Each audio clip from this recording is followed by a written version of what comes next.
सर्वप्रथम Facebook live असणाऱ्या मित्रांना, संशोधकांना, डॉक्टर बाबासाहेब आंबेडकरांच्या विचारांवर चालणाऱ्या सर्वांना माझा सस्नेह जय भीम नमस्कार. माझ्या व्याख्यानाला सुरुवात करण्यापूर्वी जगाला शांतीचा संदेश देणारे तथागत गौतम बुद्ध, समाजात समानता निर्माण करण्यासाठी आपल्या दोह्यांमधून संदेश देणारे संत कबीर, रयतेचे राजे, जाणता राजा म्हणून ओळखले जाणारे छत्रपती शिवाजी महाराज, शिक्षणाची गंगा खऱ्या अर्थाने आधुनिक भारतामध्ये रुजवणारे महात्मा ज्योतिबा फुले, त्यांच्या सहचारिणी क्रांतिज्योती सावित्रीबाई फुले, महात्मा फुलेंचे विचार शिक्षण धोरणातून आपल्या राज्यामध्ये सर्वप्रथम राबवणारे राजर्षी शाहू महाराज आणि फुले आणि शाहू यांच्या विचारांची रुजवणूक घेऊन लोकशाहीमध्ये जिचं मुहूर्तमेढ रोवणारे भारतरत्न डॉक्टर बाबासाहेब आंबेडकर यांना सर्वप्रथम विनम्र अभिवादन करतो.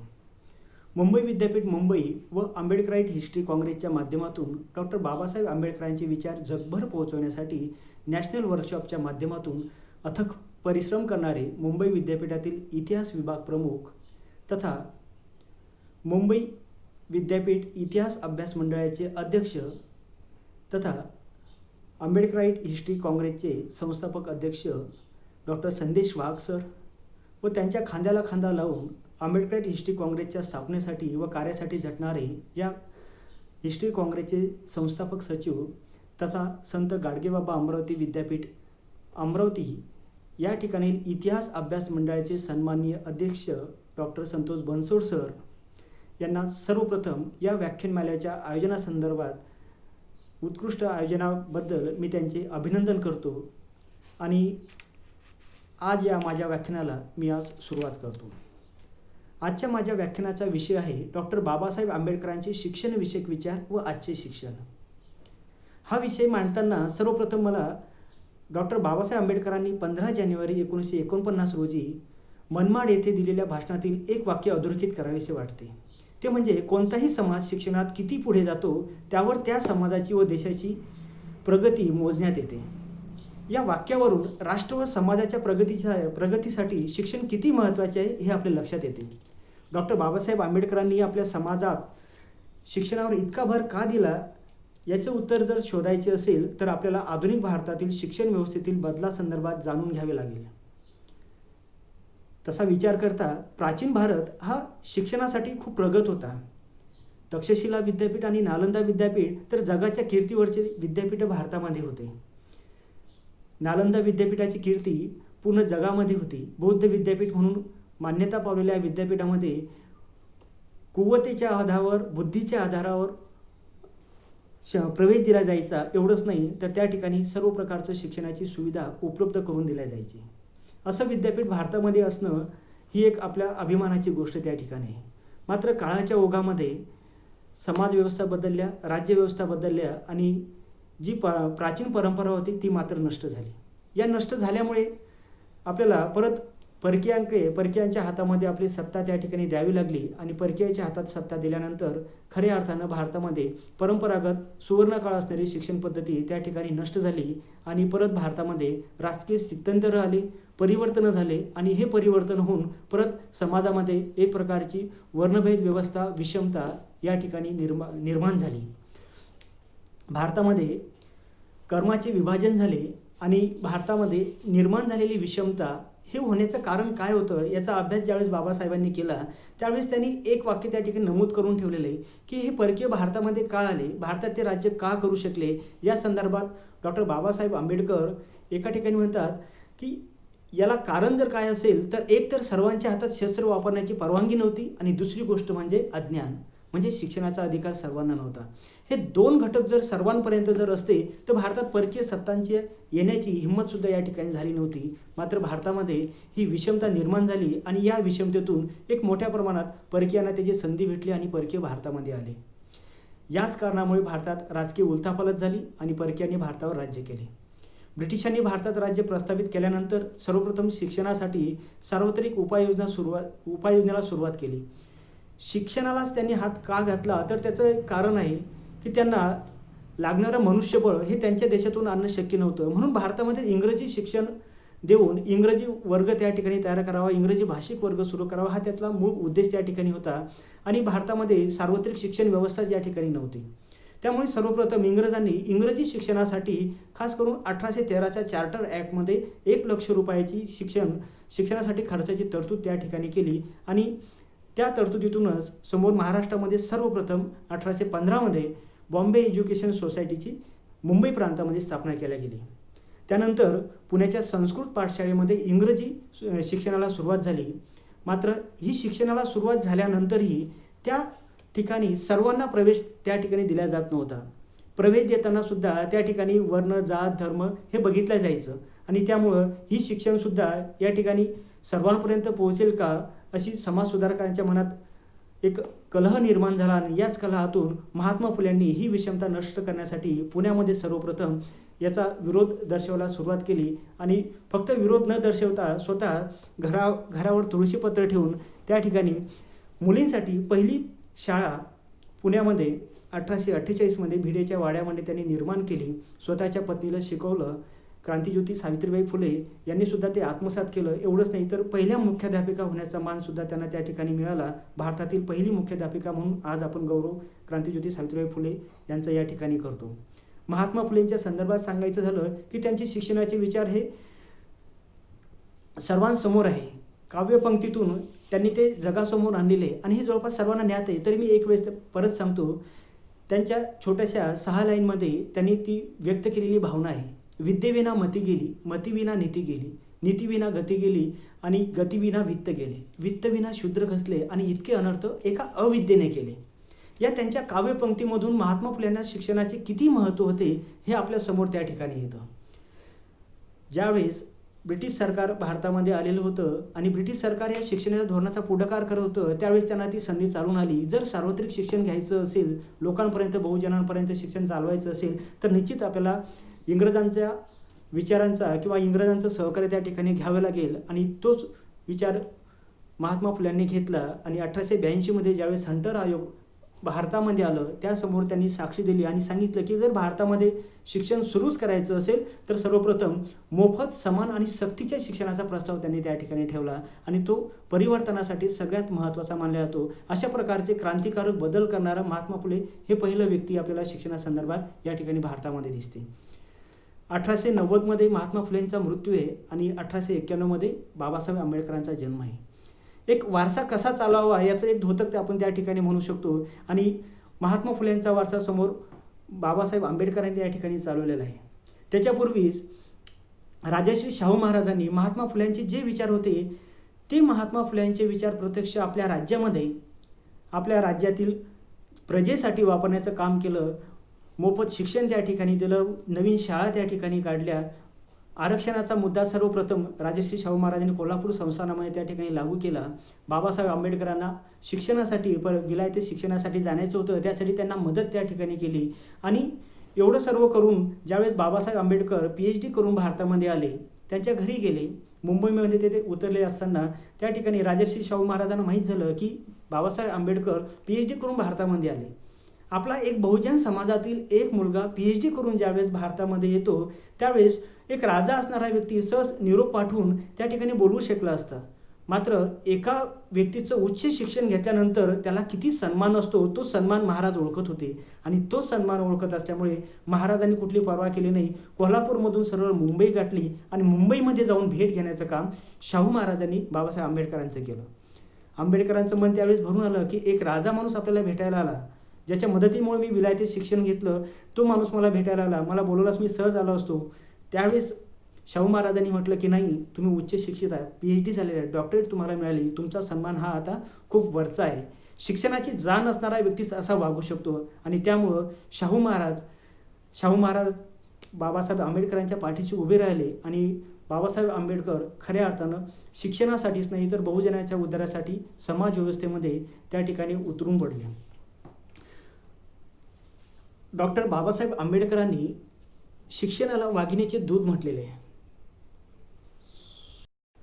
जो ते प्राशन करेल तो गुरगुरल्याशिवाय राहणार नाही, असे प्रेरणादायी वक्तव्य त्यांनी केले.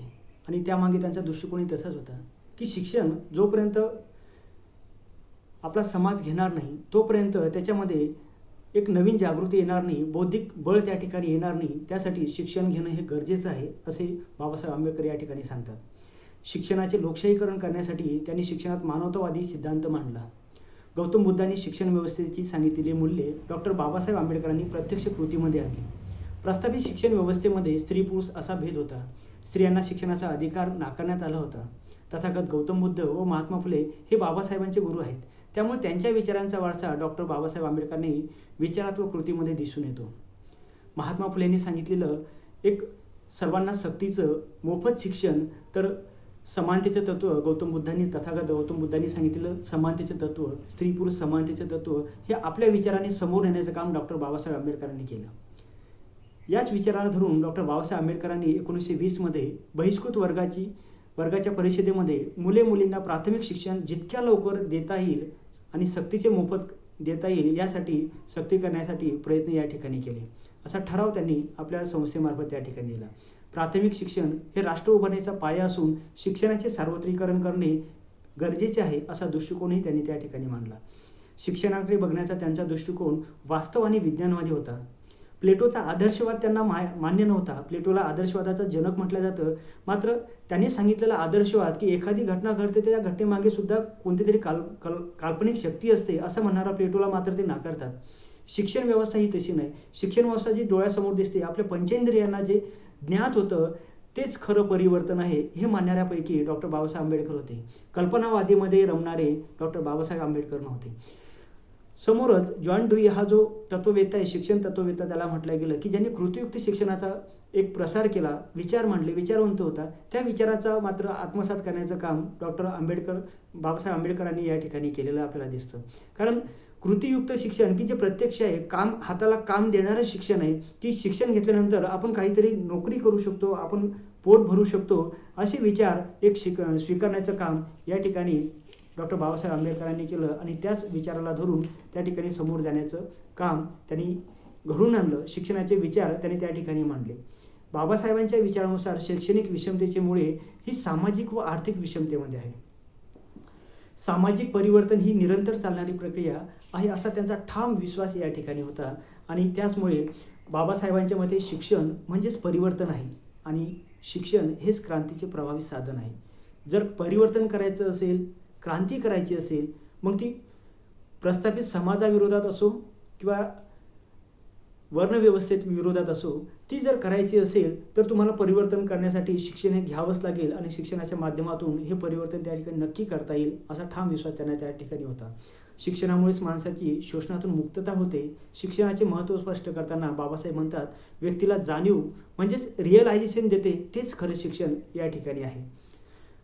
पुढे ते सांगतात की व्यक्तीला जर अन्न मिळाले नाही तर तो बलहीन व अल्पायुष्य होईल, मात्र जर शिक्षण मिळाले नाही तर जिवंतपणे तो दुसऱ्याचा गुलाम होईल.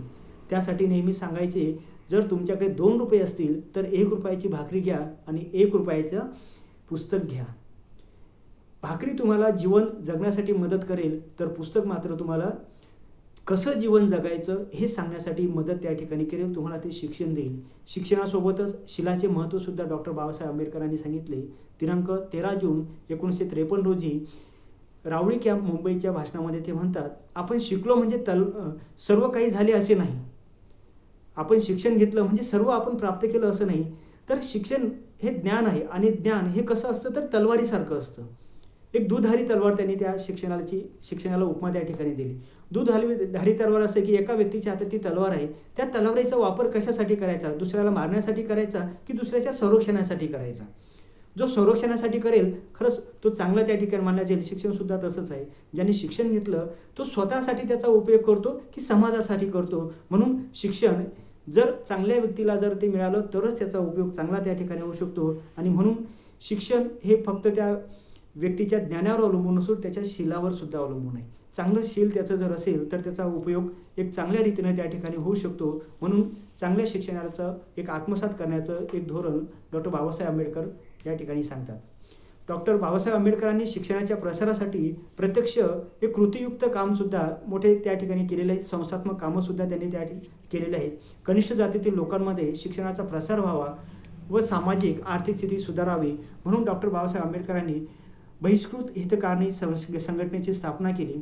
या संघटनेच्या वतीनेच सोलापूर येथे 4 जानेवारी 1925 रोजी एक वसतिगृह सुरू करून दलित, गरीब विद्यार्थ्यांना निवास व भोजनाची, कपड्यांची व शैक्षणिक साधनसामुग्री पुरवण्याची व्यवस्था या ठिकाणी केली. 14 जून 1928 रोजी त्यांनी दलित शिक्षण संस्थेची स्थापना केली. या संस्थेमार्फत माध्यमिक शिक्षणाची सोय करणे हे या संस्थेचे मुख्य ध्येय होते. या संस्थेला मुंबई गव्हर्नरकडून ऑक्टोबर 1928 मध्येच 5 वसतिगृह व दरमहा 9,000 रुपये वसतिगृह खर्चासाठी मंजूर केले. मात्र या खर्चामध्ये सर्व मुलांचा खर्च, शिक्षणाचा खर्च भागणं शक्य नव्हतं. मग अशा वेळेस डॉक्टर बाबासाहेब आंबेडकरांनी एक समाजातून, मदतीच्या माध्यमातून, लोकवर्गणीच्या माध्यमातून या ठिकाणी तो खर्च भागवण्याचा प्रयत्न केला. आणि विशेष म्हणजे ही मदत करण्यासाठी त्यांना प्रामुख्याने समाजातील मुस्लिम देणगीदार आणि पारशी देणगीदार आणि इतर काही देणगीदार त्या ठिकाणी मिळाले आणि त्या माध्यमातून एक मोठ्या प्रमाणात त्यांना मदत मिळाली. समोर शाळेमध्ये, वसतिगृहामध्ये चालणाऱ्यामध्ये स्पृश्य अस्पृश्यवाद हा खूप मोठा होता.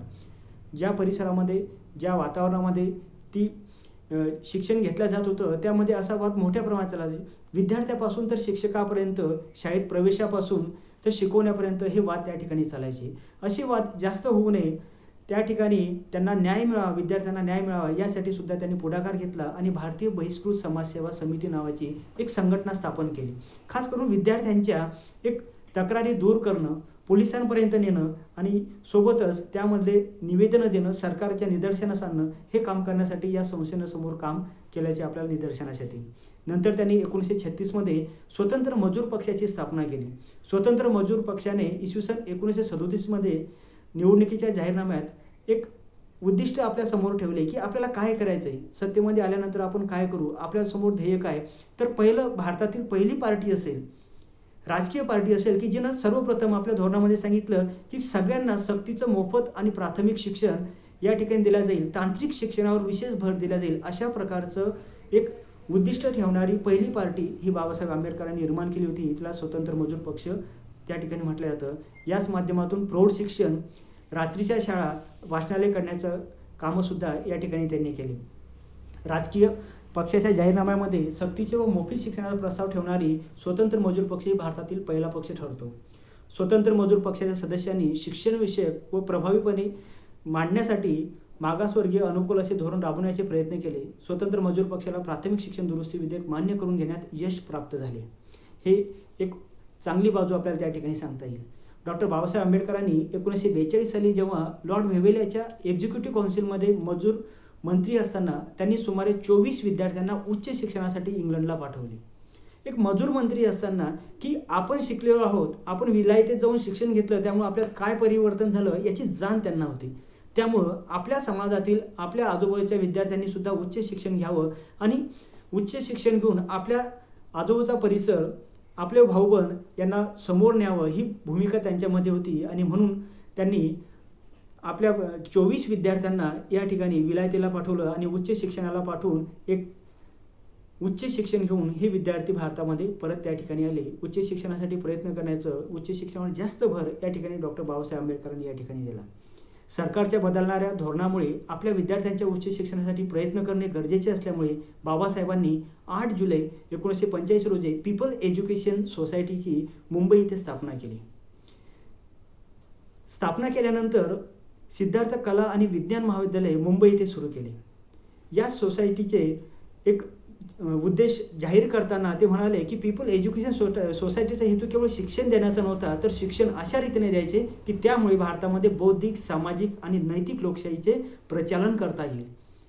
शिक्षण संस्था काढल्यानंतर एक अशा रीतीने एक बौद्धिक लोकशाही मार्ग स्वीकारणारी संस्था, लोकशाहीची बीजे पेरणारी जर एखादी संस्था असेल किंवा एखादी शिक्षण व्यवस्था असेल की त्यातून असे विद्यार्थी तयार होतील, निश्चित देशासाठी, राष्ट्रासाठी ही खूप अभिमानाची बाब त्या ठिकाणी मानल्या जाते. या संस्थेने पुढे 1950 मध्ये औरंगाबाद येथे या संस्थेअंतर्गत कला आणि विज्ञान महाविद्यालय स्थापन केले. मिलिंद महाविद्यालय त्याला म्हटले गेले. नंतर 1953 मध्ये सिद्धार्थ वाणिज्य व अर्थशास्त्र महाविद्यालय सुद्धा मुंबईमध्ये सुरू केले. डॉक्टर बाबासाहेब आंबेडकरांनी उच्च शिक्षणाला खूप महत्त्व दिल्याचे आपल्याला दिसते. जास्तीत जास्त मुलांना उच्च शिक्षणापर्यंत कसं पोहोचवता येईल यासाठी त्यांनी महाविद्यालयाची निर्मिती या ठिकाणी केलेली आहे. गरीब विद्यार्थ्यांना की ग्रामीण भागातील विद्यार्थी शहरात येऊन ते राहू शकत नाही, भाडं देऊ शकत नाही, अशासाठी एक वसतिगृहाची संकल्पना त्यांनी मांडली आणि देणगीच्या माध्यमातून एक मोठ्या प्रमाणात देणगी जमा करून हा खर्च चालवण्याचं काम त्यांनी त्या ठिकाणी घडवून आणलं. सरकारकडून जेवढी मदत घेता येईल ती मदत घेण्याचा प्रयत्नसुद्धा त्यांनी त्या ठिकाणी केला. शिक्षणामध्ये व्यक्तीच्या सामाजिक दर्जाचा विचार न करता त्याच्या बुद्धीचा विचार करणे गरजेचे आहे आणि विचार करूनच बौद्धिकदृष्ट्या उच्च शिक्षणासाठी पात्र आहे अशा व्यक्तीला, सगळ्यांना जे बौद्धिकदृष्ट्या पात्र आहेत उच्च शिक्षण घेण्यासाठी, त्यांना उच्च शिक्षण दिल्याच गेलं पाहिजे अशा प्रकारचे वक्तव्य, विचार अंमलात आणण्याचं काम डॉक्टर बाबासाहेब आंबेडकरांनी केलं. आर्थिक स्थिती योग्य नसल्यामुळे जे मागे राहत असतील तर त्यांना सामाजिक न्यायाने सुरक्षित करावे आणि सुरक्षित तेव्हाच ते राहतील त्यांचे प्रतिनिधी ज्यावेळेस विद्यापीठामध्ये सिनेटमध्ये ते असतील. कारण विद्यापीठाचा कारभार चालवण्याची जी सिनेट होती त्यामध्ये मागासवर्गीयाचे प्रतिनिधीच नव्हते. मग उच्च शिक्षणामध्ये या बहुजनांना जर जायचं असेल तर त्यांना कसा प्रवेश मिळेल यासाठी मग सिनेटमध्ये सुद्धा या ठिकाणी आपले सदस्य असले पाहिजे यासाठी सुद्धा त्यांनी पाठपुरावा केला आणि कायद्याच्या माध्यमातून, दुरुस्तीच्या विधेयकाच्या माध्यमातून यामध्ये सुद्धा त्यांना प्रयत्न त्या ठिकाणी आले. जास्तीत जास्त समाजातील तळागाळातील मुलांपर्यंत शिक्षण पोहोचण्यासाठी संस्थात्मक दृष्टिकोनातून शाळा, महाविद्यालय, तरुण व प्रौढ व्यक्तीसाठी रात्र शाळा चालवणं असेल, वाचनालय गावागावामध्ये काढणं असेल, विद्यार्थ्यांना प्रेरणादायी भाषणं देणं असतील, यासाठी सतत अविरत आपलं जीवन झिजवण्याचं काम डॉक्टर बाबासाहेब आंबेडकरांनी केलं. शिका, संघटित व्हा, संघर्ष करा असा एक मूलमंत्र देत की विद्यार्थ्यांना शिक्षणासाठी एकत्र आपण आलं पाहिजेत, संघटित झालं पाहिजे आणि संघर्षसुद्धा या ठिकाणी केला पाहिजे अशा प्रकारचे विचार डॉक्टर बाबासाहेब आंबेडकरांनी या ठिकाणी मांडले. महात्मा फुलेंनी सांगितल्याप्रमाणेच मोफत सक्तीचे व समान तत्वाच्या अनुषंगाने कार्य केल्यानंतर डॉक्टर बाबासाहेब आंबेडकरांच्या लक्षात आले की समाजामध्ये उच्च शिक्षण घेतले तरी समाजामध्ये दर्जा प्राप्त होत नाही. बाबासाहेब आंबेडकर एक स्वतः उच्च शिक्षित होते, चांगलं शिक्षण घेतलेले होते, मात्र तरीसुद्धा ज्यावेळेस ते विलायतीमधून भारतामध्ये आले त्यावेळेस एक उच्च शिक्षित झालेला व्यक्ती की जो बुद्धिमान होता, त्याच्या बुद्धीला चॅलेंज नव्हतं, अशी असताना सुद्धा समाजामध्ये त्यांच्यासोबत जी वागणूक दिली जात होती त्यामुळे मात्र बाबासाहेब खिन्न झालेले होते. ज्यावेळेस भारतामध्ये ते परत आले उच्च शिक्षण घेऊन, बडोदा संस्थानाकडून त्यांना स्कॉलरशिप मिळाली होती आणि त्यांचा एक करार झाला होता की त्या ठिकाणी त्यांचे पैसे फेडण्यासाठी नोकरी करावी लागणार होती. नोकरी करण्यासाठी ते त्या ठिकाणी गेले, मात्र त्या ठिकाणी जे वातावरण निर्माण झालं की साधा शिपाईसुद्धा त्यांना फाईल दुरून फेकायचा, एक तिरस्कारसारखं त्या ठिकाणी वागवायचा. त्यांच्या लक्षात आलं की उच्च शिक्षण घेतलं म्हणून मी पुढं झालो किंवा मी मोठा झालो, हे यात कदापि असं होणार नाही. जोपर्यंत लोकांची मानसिकता बदलत नाही तोपर्यंत, आणि ही सर्व मानसिकता बदलायची असेल तर आपल्याला या चळवळीत उतरावंच लागेल. बडोदा संस्थानची नोकरी त्यांनी समोर त्या ठिकाणी करणं त्यांना असंही झालं, त्यांनी सोडली. जवळपास बडोदा संस्थानच्या 40 नोटिसास त्यांना त्या ठिकाणी आलेल्या आहे कर्ज परत न केल्याबद्दलच्या. ते नंतर कर्ज फेडू शकले नाही. मात्र एक अशा वागणुकीमध्ये त्या ठिकाणी उच्च शिक्षण घेतलेल्यावर जर अशी वागणूक मिळत असेल तर आपला समाज कुठे आहे अशा प्रकारचा विचार त्यांनी या शिक्षणाच्या माध्यमातून समोर केला. आणि मूलभूत ज्यावेळेस घटना तयार करायची त्यावेळेस मूलभूत तत्वामध्ये आणि मूलभूत अधिकारामध्ये याचा समावेश कसा करता येईल याचा विचार बाबासाहेब आंबेडकरांनी केला. आणि भारतामध्ये ज्यावेळेस घटना मसुदा समितीचे अध्यक्ष होते त्यावेळेस सगळ्यात जास्त भर त्यांनी या मूलभूत अधिकारावर दिला आणि मूलभूत अधिकारामध्ये समानता तत्व टाकलं, शिक्षणाचे तत्व त्या ठिकाणी टाकलं. 94व्या अमेंडमेंटमध्ये संविधानातील कलम 21(अ) नुसार आता 14 वर्षापर्यंत सक्तीचं आणि मोफत शिक्षण त्या ठिकाणी देण्याचा अंतर्भाव त्या ठिकाणी करण्यात आला. हा एक बदल होता आणि घटनेच्या माध्यमातून कायद्याच्या स्वरूपात आणण्याचं काम डॉक्टर बाबासाहेब आंबेडकरांनी या घटनेच्या माध्यमातून केल्याचे आपल्याला दिसते. घटनेमध्ये समानतेच्या तत्वाचा पुरस्कार करून सामाजिक मागासलेल्यांना, त्या ठिकाणी आर्थिक दुर्बल राहिलेल्यांना आरक्षणाचे धोरण राबवण्यात आले. कारण जोपर्यंत मुख्य प्रवाहात त्यांना सोबत आणता येणार नाही तोपर्यंत समाजाची प्रगती होणार नाही. त्यामुळे आरक्षणाचा मुद्दा त्यांनी उचलला आणि त्यामध्ये ते यशस्वी या ठिकाणी झाले. आरक्षणाच्या माध्यमातूनच ही जी दरी निर्माण झालेली आहे उच्चवर्णीय आणि अस्पृश्यामध्ये, ती जर दूर करायची असेल तर त्याला आरक्षणाशिवाय पर्याय नाही, हा मुद्दा त्यांनी मांडला. आणि आरक्षणाच्या माध्यमातून एक चांगली संधी या ठिकाणी घटनेमध्ये नमूद केल्या गेली. बाबासाहेबांच्या शिक्षणविषयक कार्याविषयी आपण माहिती पाहिली. आता थोडं आजची शिक्षण पद्धती आणि बाबासाहेबांचे विचार या संदर्भात आपण थोडा विचार करू. त्यापूर्वी एक चांगदेव खैरमोडे यांनी लिहिलेल्या बाबासाहेबांचे चरित्र यामधील खंड 2 मध्ये बाबासाहेबांच्या उच्च शिक्षणासंदर्भात ते म्हणतात की शिक्षण हे धंदा प्राप्त करण्याच्या उद्देशाने घेतले जाते. जर शिक्षणामुळे धंदा किंवा नोकरी मिळाली नाही तर उच्च शिक्षण कोणी घेणार नाही. उच्च शिक्षणासंदर्भात त्यावेळेस मांडलेले विचार आज मात्र तंतोतंत लागू पडतात. जर उच्च शिक्षण घेतल्यामुळे नोकरी किंवा धंदा जर मिळत नसेल तर उच्च शिक्षण घेईल कोण? हाच उद्देश किंवा हाच दृष्टिकोन बाबासाहेबांनी त्याच वेळेस ठेवला आणि उच्च शिक्षण घेतलेल्या प्रत्येकाला नोकरी त्या ठिकाणी मिळाली पाहिजे, हाताला जॉब त्या ठिकाणी मिळाला पाहिजे असे विचार त्यांनी त्यावेळेस मांडले होते. आपली लोकसंख्या जास्त आहे, मात्र लोकसंख्या ते जास्त बघत असताना सुद्धा हे श्रमिकांचे हात आहेत आणि कर्म करण्याचे एक चांगलं काम ते करू शकतात. उत्पादनाचं साधन म्हणून एक श्रमशक्ती म्हणून त्याकडे बघण्याचा दृष्टिकोन बाबासाहेबांनी त्या ठिकाणी ठेवला होता आणि त्यामुळं एक यांना जर चांगला रोजगार, चांगलं शिक्षण जर मिळालं तर भारत देश हा खूप लवकर विकसित होईल हे त्यांनी त्या ठिकाणी मांडलेले होते. आणि त्याचमुळं आज जी परिस्थिती निर्माण झाली यामध्ये बेकारीचे प्रमाण खूप जास्त आहे. मात्र ही परिस्थिती झाली कधी किंवा कधीपासून सुरुवात झाली याचा जर विचार केला तर आपल्याला 2.5 दशकं थोडं मागे जावं लागेल. साधारण 1993 मध्ये जो डंकेलचा प्रस्ताव भारतामध्ये आला, शिरकाव केला, उदारमतवाद, खाजगीकरण, जागतिकीकरण ह्या संकल्पना सर्वप्रथम भारताने स्वीकारल्या आणि तेव्हापासून एक परिवर्तनाची लाट भारतामध्ये आली. जागतिकीकरण, उदारीकरण, खाजगीकरण हे आवश्यक आहे हे आपण मान्य करू, मात्र कोणत्या क्षेत्रामध्ये ते आवश्यक आहे या संदर्भात मात्र या ठिकाणी कुठेतरी गोंधळ निर्माण झाल्यासारखं आपल्याला जाणवतं. शिक्षण व्यवस्थेमध्ये सुद्धा खाजगीकरण किंवा खाजगीकरणाचा प्रवेश ही बाब सगळ्यात खटकणारी त्या ठिकाणी जाणवते. शिक्षण व्यवस्थेत अनेक बाबतीत आता बदल झालेले आहेत. उच्च शिक्षणात तर खूप मोठ्या प्रमाणात बदल आपल्याला दिसतात. जागतिक क्रमवारीमध्ये सुद्धा भारताचा जर विचार केला की कुठे आपलं प्राचीन भारतातील नालंदा विद्यापीठ आणि आज कुठेतरी 100च्या नंतर येणाऱ्या भारतातील कुठल्या तरी मोजक्या बोटावर मोजण्यासारख्या संस्था की क्रमवारीमागे सुद्धा आपण भारतामध्ये खूप मागे त्या ठिकाणी गेलेलो आहे. काय गेलो असेल तर भारतावर शिक्षणावर होणारा खर्च किती आहे भारताचा जर असं विचार केला तर यावर्षीचं जर आपण बजेट बघितला तर पूर्ण GDP दराच्या 4.6% फक्त खर्च आपण आपल्या शिक्षण व्यवस्थेवर त्या ठिकाणी करतो.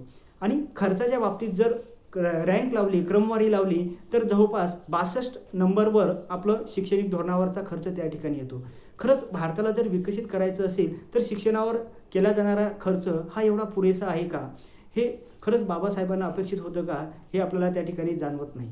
म्हणूनच बाबासाहेबांनी 90 वर्षापूर्वी शिक्षणात सांगितलेला जो उद्देश होता की व्यवसायभिमुख शिक्षण त्या ठिकाणी असावं, ती संकल्पना आज कुठे सरकार आपल्याला घेताना त्या ठिकाणी दिसत आहे. एक नवीन 2009 पासून कौशल्य विकास कार्यक्रम त्या ठिकाणी सरकार राबवत आहे. मात्र ही कौशल्य विकास संकल्पना 1929 मध्येच बाबासाहेबांनी सांगितली होती. त्यानंतर त्याचा विचार झाला नाही. एवढ्या वर्षानंतर तिचा विचार होणं हे सुद्धा की बाबासाहेबांचे शैक्षणिक विचार की आजच्या काळात सुद्धा किती गरजेचं आहे. कौशल्य हाताला रोजगार देणारं शिक्षण जर तुम्ही दिलं तर निश्चित त्याचा रोजगार निर्माण होईल, देशाच्या संपत्तीमध्ये वाढ होईल आणि सर्वांना रोजगार मिळेल हे या ठिकाणी आपल्याला नमूद करावंच लागेल. खाजगीकरणामध्ये मात्र एक मोठ्या स्वरूपात आज पैशाचं व्यवहार या ठिकाणी शिक्षण क्षेत्रामध्ये घुसलेला आपल्याला दिसतो. बेकारीचे प्रमाण खूप वाढलेलं आहे आणि या बेकारीच्या प्रमाणामुळे निश्चितच एक वर्ग असा तयार झाला की जो उच्च शिक्षित आहे मात्र त्याला जॉब नाही. इंजिनियर झालेले आहेत पण त्या ठिकाणी कंपनीमध्ये जाऊन मजुराचं वर्कचं त्या ठिकाणी काम करावं लागतं. PhD नेटसेट झालेलं आहे मात्र परमनंट नो ग्रँट कॉलेजवर त्या ठिकाणी त्यांना मजुरासारखी त्या ठिकाणी तत्पंजा पैशावर त्या ठिकाणी नोकरी करावी लागते.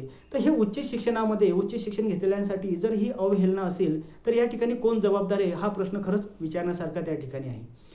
खाजगीकरणाची गरज खरंच शिक्षण व्यवस्थेमध्ये होती का? आणि आज जर बघितलं तर आज त्याचं प्रमाण खूप वाढलेलं आहे. शिक्षणामध्ये ज्या खाजगी संस्था आहेत, खाजगीकरणाच्या माध्यमातून एक शाळा वाटप करण्याचं काम, कॉलेज वाटप करण्याचं काम या ठिकाणी झालं. कायम विनाअनुदानित त्या ठिकाणी दिल्या गेले आणि त्या माध्यमातून स्वतःची फी मुलांच्याकडून घेण्याची एक सवलत त्यांना त्या ठिकाणी लागली आणि आज असं भारतामध्ये वातावरण दिसतं की मोठ्या प्रमाणात या ठिकाणी आपल्याला खाजगी संस्था या ठिकाणी दिसत आहे. सक्तीचं शिक्षण, दुर्बलांचं शिक्षण, मोफत शिक्षण ही संकल्पना कुठेतरी आपल्याला बाजूला सारल्याची दिसत आहे. सगळ्यात महत्त्वाचं आज ओळख. जर आपला मित्र आपल्याला भेटला तर आपण त्याच्यासोबत बोलताना की तुझा मुलगा कोणत्या वर्गात हे विचारण्यापेक्षा की तुझा मुलगा कोणत्या शाळेत आहे. जर तो चांगल्या मिशनरी किंवा चांगल्या डोनेशन घेऊन प्रवेश देणाऱ्या शाळेत जर असेल तर त्याचा तो मान मोठा वाटतो. आणि असं जर शिक्षणाचं व्यापारीकरण झालं तर ग्रामीण भागातल्या विद्यार्थ्यांनी करायचं काय? तो या तडजोडीमध्ये, या स्पर्धेमध्ये टिकू शकेल का? ही एक विषमता निर्माण झाली की जे बाबासाहेबांना कधीच अपेक्षित नव्हतं. आणि म्हणून बाबासाहेबांनी जे घटनेमध्ये नमूद केलेलं कलम होतं किंवा मूलभूत शिक्षणासाठीचं कलम होतं की 14 वर्षापर्यंत सर्वांना मोफत शिक्षण, ते कुठंतरी खंडित झाल्यासारखं आपल्याला या ठिकाणी वाटतं. कुठेतरी त्याला बायकॉट होऊन एक नवीन राईट टू एज्युकेशन, सर्वांना मोफत शिक्षण, मात्र मोफत शिक्षण देताना सुद्धा प्रायव्हेट शाळांना त्या ठिकाणी मोकळं स्वातंत्र्य, मोफत शिक्षण फक्त गरिबांसाठीच की ज्यामध्ये क्वालिटी किती आहे हे प्रश्नचिन्ह त्या ठिकाणी निर्माण करणारं, परत एक प्रश्न निर्माण करणारं आपल्यासमोर त्या ठिकाणी निर्माण होतं. म्हणून शिक्षणात एक तफावत नको, एक समानता असावी, अशा विचाराची एक सुरुवात डॉक्टर बाबासाहेब आंबेडकरांनी केली होती. आणि त्यामुळे उच्च शिक्षण घेतलेल्यांना नोकरी मिळेल का? खैरमोडींचं वाक्य परत मला या ठिकाणी नमूद करावं लागेल की त्यांनी जे सांगितलं होतं की जे शिक्षण, उच्च शिक्षण धंदा देईल तेच शिक्षण बाबासाहेबांना अपेक्षित होतं. आज मात्र ते या ठिकाणी दिसत नाही. सर्वच घटनेचं उल्लंघन होताना आपल्याला या शिक्षणासंदर्भात आपल्याला होताना दिसतंय. आणि निश्चितच ही एक खेदजनक बाब या ठिकाणी मला तरी या ठिकाणी वाटते. उदाहरणादाखल सांगायचं झाल्यास की आज खाजगीकरण काय झालेलं आहे किंवा उच्च शिक्षणाचे हाल कसे भारतामध्ये कमकुवत झालेले, काही मोजक्या बोटावर मोजण्यासारख्या संस्था आपण उदाहरणादाखल दुसऱ्या देशासमोर ठेवतो. मात्र जर प्रत्येक विद्यापीठामध्ये जर आपण गेलो, मी अमरावती विद्यापीठ, संत गाडगे अमरावती विद्यापीठामध्ये असतो, त्यामुळे आमच्या विद्यापीठाचं उदाहरण द्यायचं झाल्यास की टोटल 421 महाविद्यालय या विद्यापीठाअंतर्गत काम करतात. मात्र त्यापैकी 271 महाविद्यालय असे आहेत की जे खाजगी आहेत आणि कायम विना अनुदानित आहेत. त्या ठिकाणी मग इंजिनिअरिंग कॉलेज असतील, काही BEd कॉलेज असतील, बरेच कॉलेज तर आता बंद होण्याच्या मार्गावर आहे. मात्र त्या ठिकाणी उच्च शिक्षितांना नोकऱ्या दिल्या जातात. मात्र नोकऱ्या देत असताना त्या ठिकाणी त्यांच्या पगाराची शाश्वती कोणीही त्या ठिकाणी घेत नाही. ही बदल आहे, हा फरक आहे. आणि हा फरक एक मोठ्या प्रमाणात उच्च शिक्षणाला छेद देणारा त्या ठिकाणी वाटतो. खरंच आज जर तुम्ही बघितलं की आज TV बघताना सुद्धा की पूर्वी प्रोडक्टच्या जाहिराती यायच्या, आज विद्यापीठाच्या जाहिराती येतात. एक विचार करण्याची बाब आहे की विद्यापीठाच्या जाहिराती, शिक्षणाच्या जाहिराती त्या ठिकाणी यायला लागल्या. खरंच हे केव्हा शक्य होतं? तर ज्यावेळेस शिक्षणाचं बाजारीकरण होतं. आणि ते बाजारीकरण आज मोठ्या प्रमाणात झाल्याचं आपल्याला दिसतं. आणि खऱ्या अर्थानं मूलभूत अधिकाराला कुठंतरी बायकॉट केल्याचं आपल्याला या ठिकाणी नक्कीच नमूद करावं लागेल की शिक्षणामध्ये आता कुठंतरी बायकॉट होताना आपल्याला त्या ठिकाणी दिसत आहे. स्वायत्त संस्था त्या ठिकाणी निर्माण होत आहेत. सगळ्यात महत्त्वाचं यामध्ये जो सर्वात मोठा तोटा झालेला आहे तो बहुजन समाजाचा या ठिकाणी झालेला आहे. कारण खाजगी संस्था दिल्या, स्वायत्त संस्था दिल्या की त्या ठिकाणी एक स्वतःचाच आर्थिक खर्च त्या ठिकाणी भागवला जातो. त्यामुळे मग पदं भरण्याचा अधिकार त्यांनाच त्या ठिकाणी मिळतो. आरक्षणाची बाब त्या ठिकाणी लागू होत नाही. आपल्या जवळचेच लोक त्या ठिकाणी घेतले जातात. खूप मोठ्या प्रमाणात व्यवहाराची एक परंपरा लागलेली आहे. त्या व्यवहारातून अशा गुणवत्ता ज्यांनी धारण केली नाही अशा व्यक्तींच्या नियुक्त्यासुद्धा त्या ठिकाणी केल्या जातात. आणि यामुळे एक खूप मोठा एक लॉस, एका पिढीचा लॉस त्या ठिकाणी होताना आपल्याला दिसत आहे.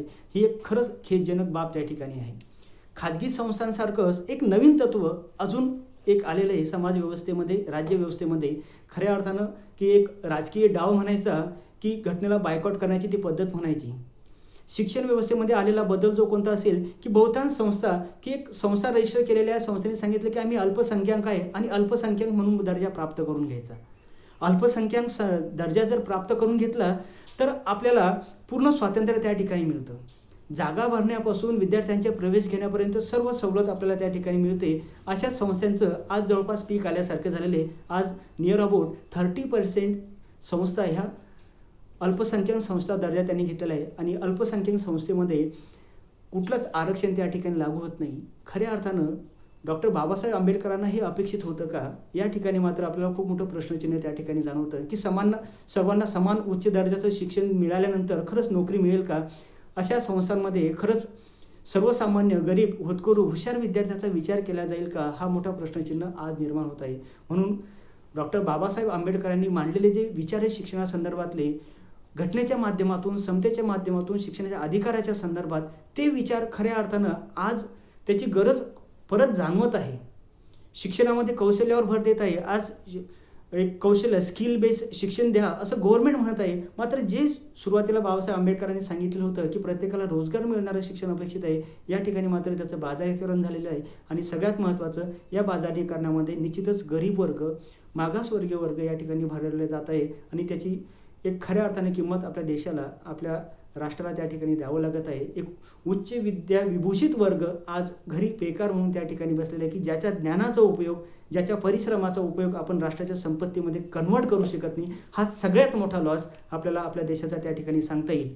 शेवटी मी या व्याख्यानाच्या शेवटी एवढंच सांगेल की शिक्षणामध्ये हे जे परिवर्तन झालेलं आहे, या परिवर्तनासंदर्भात बाबासाहेब आंबेडकरांचे विचार आजही लागू पडतात.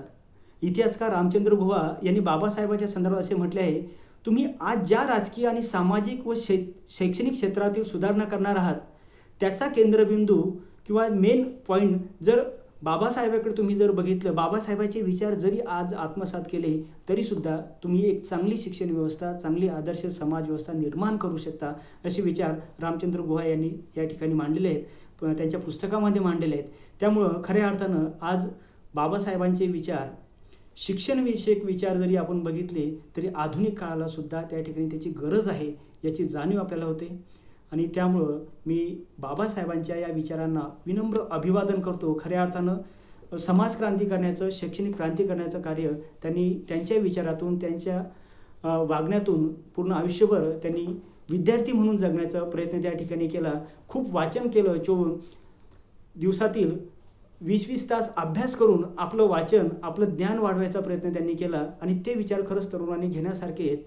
आपलं जीवन प्रेरणादायी करण्यासाठी एक बाबासाहेब आंबेडकरांसारखा आदर्श आपल्या डोळ्यासमोर ठेवण्याची गरज या ठिकाणी आपल्याला दिसते. समाजामध्ये घडणाऱ्या घटना आहेत, त्या परिवर्तन कशा होतील यासाठी संघटित होण्याची गरज आहे आणि आपल्या व्यासपीठामार्फत हे निश्चितच यामध्ये हे चळवळीचं स्वरूप प्राप्त होईल अशी अपेक्षा व्यक्त करतो. आज या ठिकाणी मला संदेश वाघ सरांनी, डॉक्टर संतोष बोनसोड सरांनी एक व्याख्याता म्हणून या ठिकाणी आमंत्रण दिलं, त्याबद्दल त्यांचे शतशः मी ऋण व्यक्त करतो आणि माझे व्याख्यान संपवतो. धन्यवाद. जय भीम.